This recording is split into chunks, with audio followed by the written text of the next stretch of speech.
एक breaking news आता समोर येते। बारामतीसाठी सुप्रिया सुळेंचा अर्ज मंजूर झालाय। सुनेत्रा पवार विरुद्ध सुप्रिया सुळे अशी ही लढत आता होणार आहे। तर अजित पवारांचा अर्ज मात्र नामंजूर झालाय। त्यामुळे आता बारामतीमधून सुप्रिया सुळे विरुद्ध सुनेत्रा पवार असाच सामना रंगणार असल्याचं कळतंय। त्यामुळे या सामन्याकडे सर्वांचं लक्ष असणार आहे। अतिशय रंजक अशी ही लढत होणार आहे। नणंद विरुद्ध भाऊजाई अशी ही लढत आता बारामतीमध्ये होणार आहे।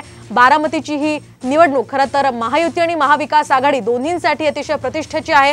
त्यामध्ये आता कोण बाजी मारणार याकडे सर्वांचंच लक्ष लागणार आहे। एक मोठी बातमी आता समोर येते। अजित पवारांचा बारामती लोकसभेचा अर्ज नामंजूर झालाय। अजित पवारांचा बारामती लोकसभेसाठी हा डमी अर्ज जो भरण्यात आला होता तो आता नामंजूर झालाय। तर आपण पाहतोय आताची ही महत्त्वाची आणि मोठी अपडेट। अजित पवारांनी डमी अर्ज भरला होता, मात्र तो अर्ज आता नामंजूर करण्यात आलाय।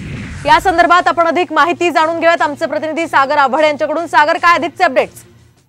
नक्कीच उमेदवारी अर्ज अजित पवार सुनेत्रा पवार यांनी भरलेला होता। अजित पवारांनी डमी अर्ज भरलेला होता, मात्र 2 अर्ज मंजूर करता येत नाही म्हणून अजित पवारांचा अर्ज नामंजूर करण्यात आलेला आहे। आज अर्जाची छाननीसाठी सर्व उमेदवारांना या ठिकाणी बोलवण्यात आलेलं होतं, मात्र अजित पवारांचा अर्ज नामंजूर झालेला आहे। त्यामुळे सुनेत्रा पवार आता राष्ट्रवादीच्या उमेदवार या बारामतीमधून असणार आहेत, त्यावरती शिक्कामोर्तब झालंय।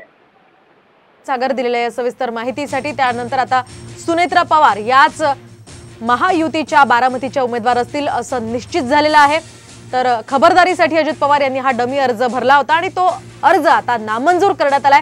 त्यामुळे सुनेत्रा पवार याच लोकसभेमध्ये महायुतीच्या उमेदवार असतील असं कळतंय। तर सुनेत्रा पवार विरुद्ध सुप्रिया सुळे असा हा सामना बारामतीमध्ये रंगणार आहे। त्याच पार्श्वभूमीवर अजित पवारांनी खबरदारी म्हणून हा अर्ज भरला होता, तो नामंजूर करण्यात आलाय।